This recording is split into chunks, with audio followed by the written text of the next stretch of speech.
there's wrongdoing here, right? There was definitely wrongdoing. Whether it should have been a crime is a separate. What's the wrongdoing? What's the wrongdoing? All right, number one, it's paying $130,000 to a porn star to keep her quiet. That's to try to protect your campaign. Can we at least agree that's wrong? That's not illegal. It's not I didn't say it was. No. I just said moral versus legal. How is it wrong? Are we talking moral? I made it clear. I'm making it clear. For a minute, I'm talking about morality versus legality, right? There's no doubt that he engaged in. All right, I'll tell. Here's my response to that, and I said this on my show the other day. I don't know what kind of weird marriage these two have. Same as I didn't know what kind of weird marriage Bill and Hillary Clinton had.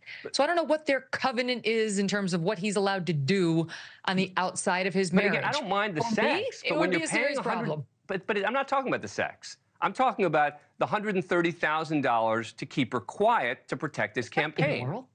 There's nothing wrong with that at all. Nothing. Really? Okay. Look, again, if somebody runs for office, they just lose the right to have any privacy. They just have to let us see all of their dirty laundry from the moment they declare forward, or somehow they've done something morally wrong or legally wrong. When you're doing it to protect the campaign and you are spending money on it, then now I'm going to switch back to the legal. You are now crossing the line into legal problems. Right? You aren't. That's absolutely not right. Incorrect at every level. Again, the idea that let me back up. And you don't think he falsified business records either? I don't know what he did. I don't think he wrote down. What does that mean? We just had a whole trial. We heard every detail of this. How can you not know? Let me answer. Please. Let me answer.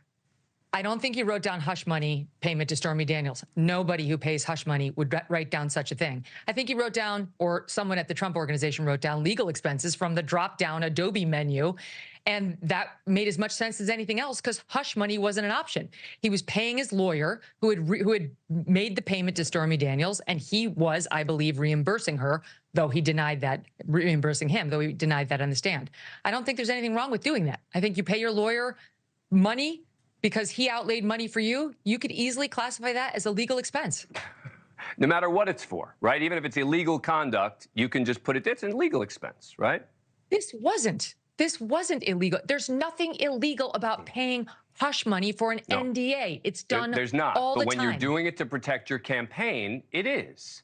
That's the difference. No. What law are you citing, Dan? Campaign finance laws. You're not allowed to give the... You don't know what you're talking about. What are you talking... You're wrong. Explain to me. Let me explain to you. Tell me what I'm getting wrong. Tell me what I'm getting wrong. When you're spending $130,000... I'll explain. Go ahead.